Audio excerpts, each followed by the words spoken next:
Si je vous dis vin de paille, vous allez tout de suite penser au Jura et à sa tradition qui remonte au Moyen-Âge. Et pourtant, il existe un vin de paille bien de chez nous, du côté de Tain-l'Hermitage dans la Drôme. Un vin de luxe produit en quantité limitée, mais depuis très longtemps. Laure Crozat et Farid Aoud. C'est une histoire ancienne qui a poussé à flanc de coteau il y a près d'un siècle sur la colline de l'Hermitage. L'histoire d'un vin qu'on ne produit pas toutes les années. Il faut un raisin gorgé de soleil et de sucre, cépage Marsanne. Il faut aussi des clayettes en bois pour accueillir les grappes. Il faut ramasser avec soin et puis il faut laisser sécher le fruit longtemps.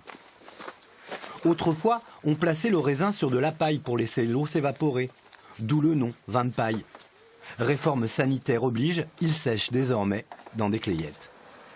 Si le séchage est mal réalisé, eh bien, le taux de sucre ne sera pas suffisant dans notre vin de paille. Donc il nous faut absolument des raisins très bien séchés.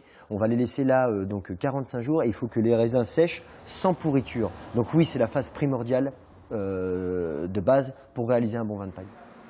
Le vin de paille d'Hermitage vieillit 12 mois en fût de chêne. Il est très rare.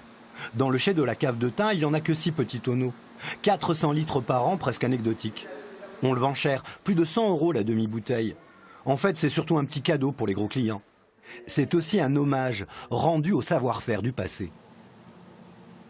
La cave, avec d'autres propriétaires, continue à produire ce vin de paille, bien que ce soit exorbitant en temps de travail, en temps de séchage, comme on a vu, le passage en fût de chêne, enfin, on perd de l'argent quand on produit du vin de paille, c'est évident. Mais il faut garder cette mémoire. C'est une mémoire du patrimoine et il faut absolument qu'on la conserve.